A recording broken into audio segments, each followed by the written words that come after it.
Good evening everybody, Crypto STRANG here. Just going to go over the latest news in the altcoin world. Been quite a mad sort of 7-10 days with the market cap going up like 40 billion. We've had a massive part obviously with Bitcoin's done well. The bigger coins, would say the Ethereum have done really well. The other Bitcoin SV, Bitcoin Cash have all gone up, which normally happens when Bitcoin itself goes up. This morning's news, when I got an email, was crypto.com. All the MCO I held on the app basically been told I've got a swap for CRO, their token basically on the actual app itself by November. So I've done it today, swapped all my MCO for CRO because you had to do it, and then MCO today's had a massive pump on this news. Last time I looked, it got up like 36%. That's the way it goes. But so now I don't own any MCO. I used to own some on Bittrex a long time ago, but at this stage I own all my MCO with crypto.com. So obviously I was getting rewards. I was using MCO, you get the cards if you stake so much, and I was getting some free CRO as well. But anyway, now I've all got the CRO, so they released this email this morning. That's why so many people have sort of got rid of MCO for CRO, and that is naturally called MCO to basically rocket in price. But if it has a correction, we don't know. But their tweet this morning also stated, now it's an MCO swap program. MCO and CRO utility combined ahead of the mainnet launch. Swap available only in the crypto.com app. But if you do it before 2nd of September, which obviously I've done, you get 20% bonus. So I got some free CRO this morning, which is obviously great.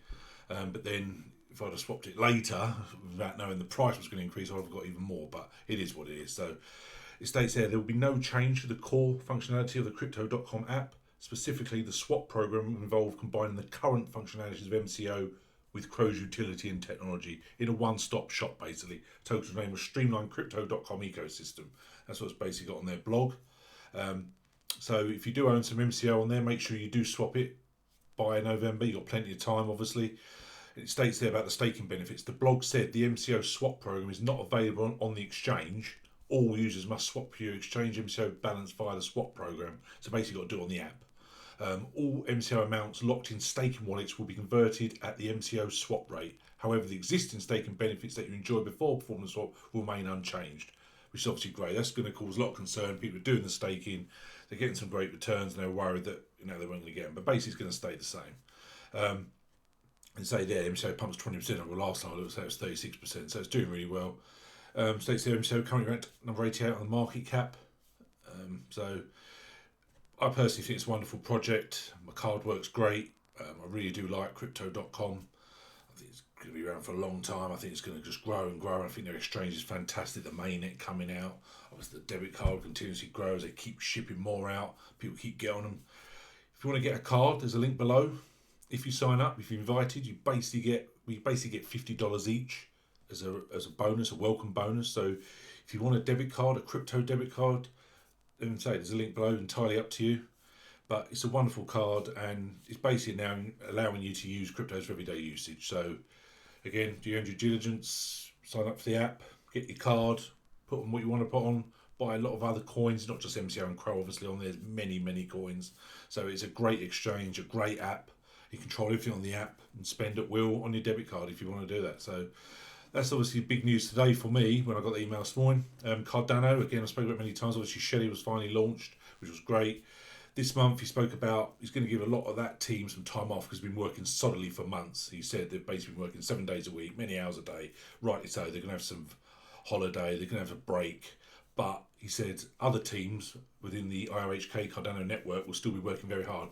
For instance, Voltaire will be released this year, and obviously Gongren, we're still waiting for that release date. That's what I'm really waiting for. That's when I think Gongren basically is released. Gongren will now allow Cardano to directly compete with Ethereum. That's what I believe, and with the scalability and the way Cardano is progressing, from outside, not being an expert, to me it seems Cardano, once Gongren is released, will be ahead of Ethereum with the technology, but who knows when Ethereum 2.0 will be released, and will they solve the scalability problem? We don't know. I'm sure when it's launched, Ethereum will continuously rise in price. Who knows? But I personally don't hold Ethereum anymore. I used to, but I don't hold any anymore. Again, that's only my personal opinion. You do your own due diligence and you buy the coins you're comfortable with and happy with, because no one can guarantee anything, as I always say. Other news this week was a bit of a shock, really, because I do follow Altcoin Daily. I think it's a wonderful crypto channel. Went the other day and they said the channel's been terminated, which was shocked me, because one thing Altcoin Daily never does is promote like dodgy leverage trading or scams like some mining scam site. They're purely like a news channel and updates and their honest opinion about cryptos, and they're very much Bitcoin maximalists. But it's shocking to see a site like that being pulled down. Anyway, today he's been reinstated, which is obviously great news. But for 2 days it was down, which must have caused them a lot of stress because they had like 215,000 subscribers, and to build it up, because I remember when they started and the first time I watched them, I think they only had like 15,000. It's still great obviously, but now where they're up, to build your channel up to that sort of subscribers and then for YouTube just to cancel it must have been devastating. But anyway, I follow them on Twitter and obviously they got a lot of response, a lot of people praising for what they actually do, and now YouTube have seen sense. People think that it might have actually been what I spoke about the other week when we talked about the news about all them scam adverts, those dreadful adverts which YouTube still haven't addressed. I still see them every day. These horrible videos with Vitalik, talking about Ethereum. Basically, they've put him on a video on an ad and say, if you send me Ethereum, I'll double it. Whereas obviously not Vitalik, they're just using him to scam people. Send us 5 Ethereum, we'll send you 10 back. No one's going to do that. It's a pure scam. Unfortunately, people do fall for it, and that's what people think, that these dodgy adverts were on during Altcoin Daily, and people have then reacted to the adverts. Well, that's YouTube's problem, not Altcoin Daily. So, but I'll say it's great to see they're back on. I think they're great, the pair of them. Aaron and Austin, so I listen to them all the time. Fantastic news they're back. But it's happened to a lot of the big YouTubers in the crypto space. A lot of them, I remember Crypto Crow had his suspended for a while. So you have to be very careful. It must be horrible to get that email from YouTube saying you're being terminated when you do it every day. And I don't know, but it seems to be their full-time job. They do it every day. They're lucky in that respect. But anyway, so it's back anyway. But that just goes to show how quickly things can change.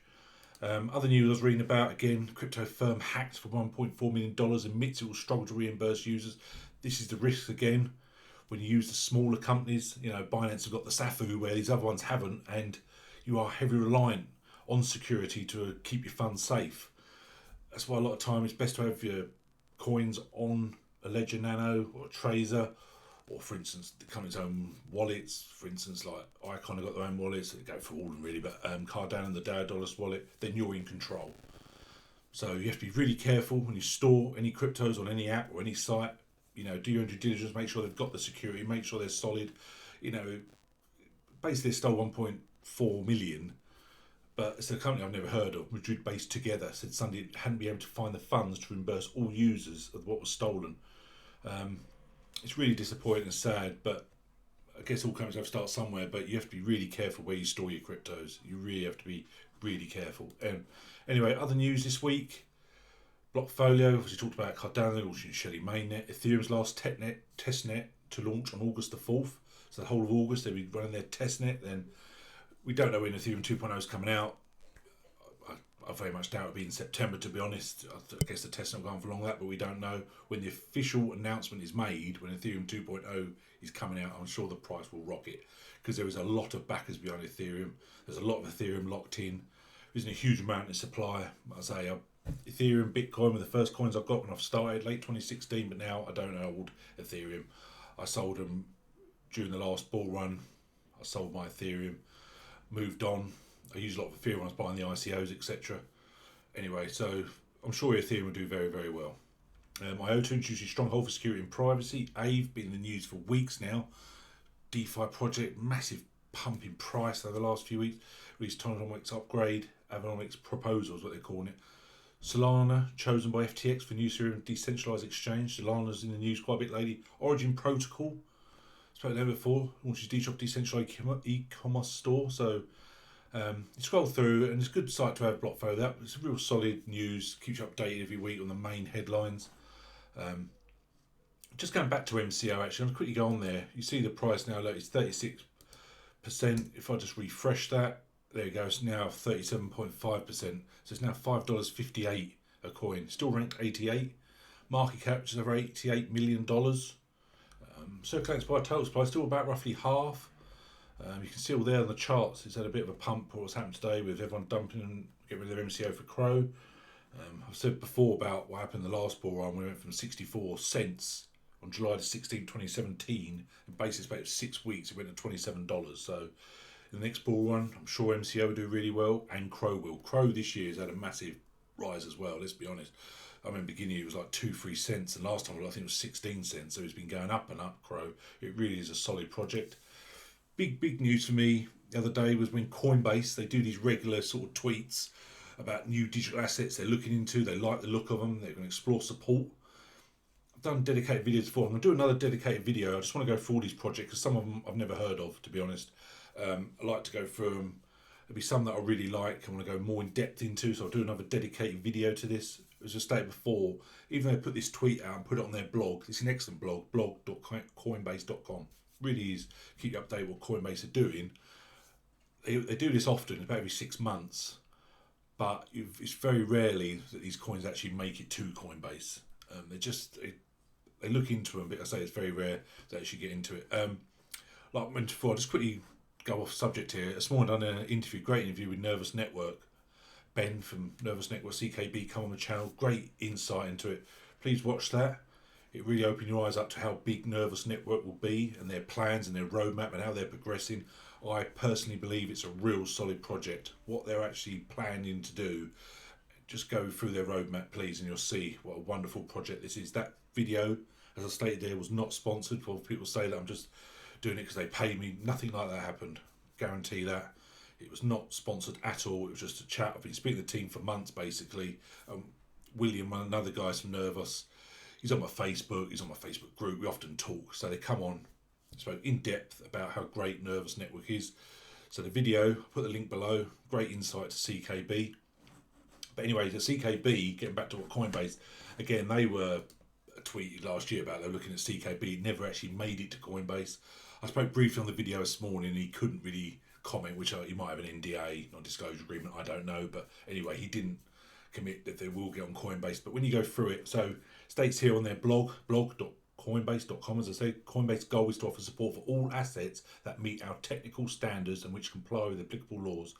Over time, we expect our customers around the world will have access through Coinbase platforms to at least 90% of their aggregate market cap of all digital assets in circulation. Now, they've been saying that statement for over a year.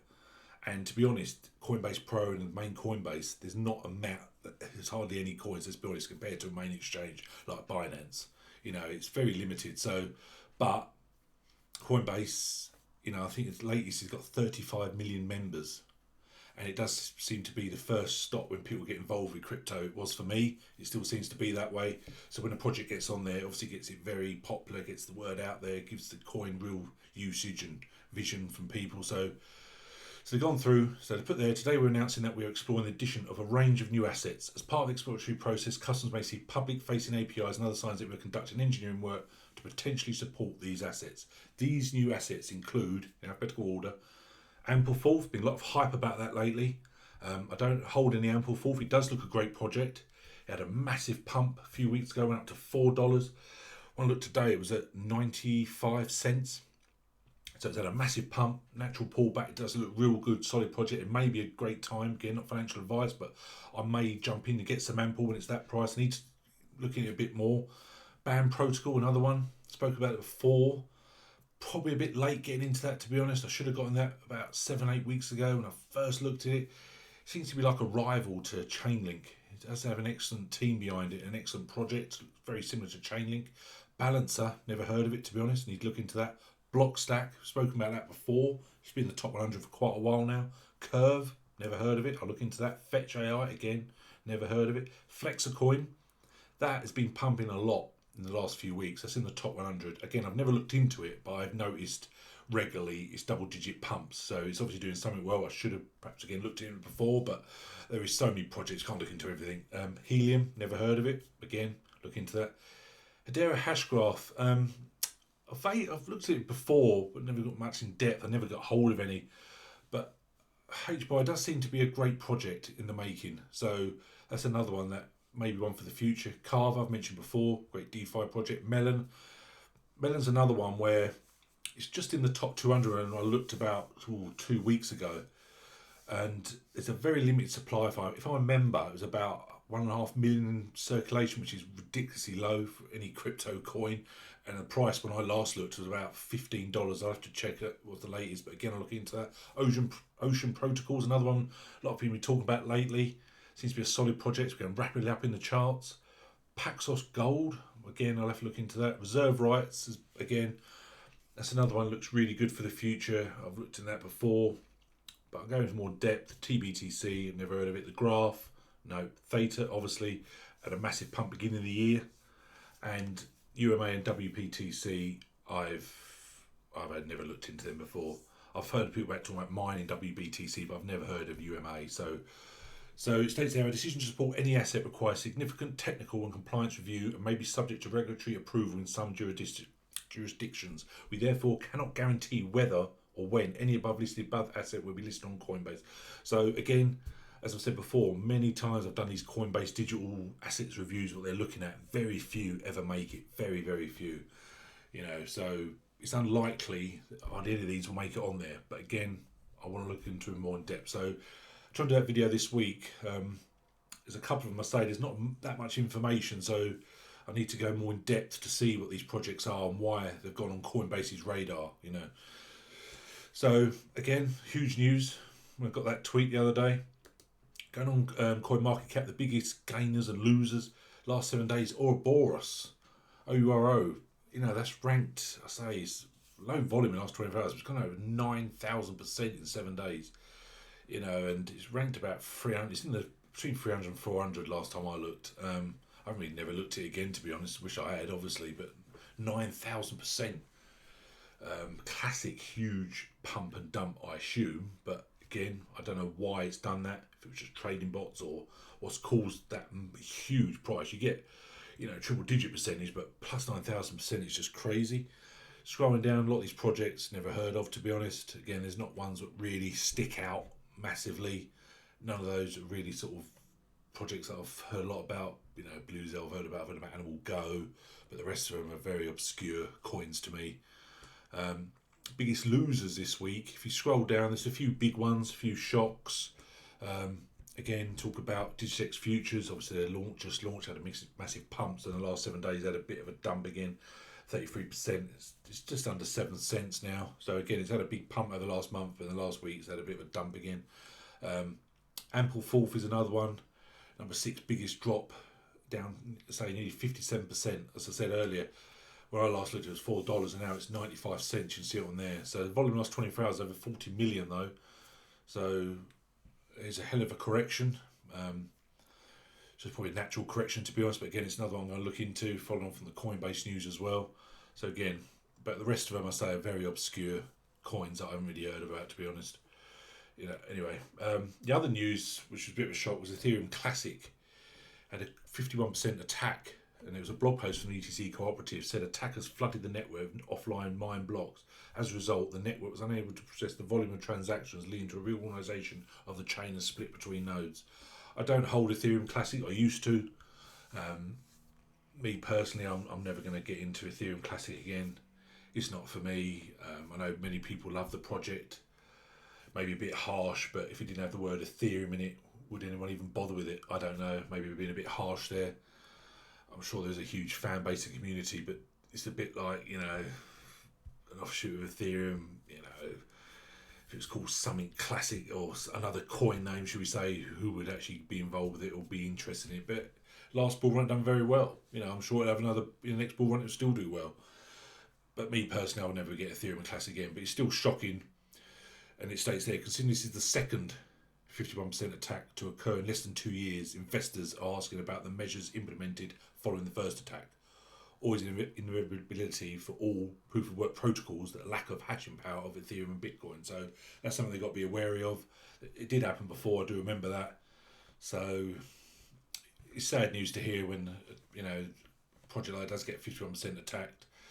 But unfortunately, that's the way of the world. So there's not a huge amount going on this week. Obviously, best news with me was probably last week when Shelley got launched. I love that. That was obviously great. And I think we're doing really well. I say the market cap's shot up. I see even on Wall Street Journal today we're talking about the crypto rally. When you get a paper, an online news source like that talking about crypto. Again, it's more out there. I know CNBC obviously covered cryptos in America, but when you hear Wall Street Journal covering it, really does give it, sort of transparency out there, and people understand it, people get into it, people start looking into it. So again, it seems every week now we're getting some really good news as we get more mainstream adoption. Anyway, anyone want any help getting started with cryptos, let me know. Email me info@cryptostrang.com. Lovely to hear from you. Again, please watch the video earlier from Nervous. Fantastic. It was great to hear the in-depth description about how Nervous is progressing. They're going to bring out a new roadmap soon, he said. They've done a type with Grin, like Mimblewimble technology, so CKB is going to have a privacy side to it.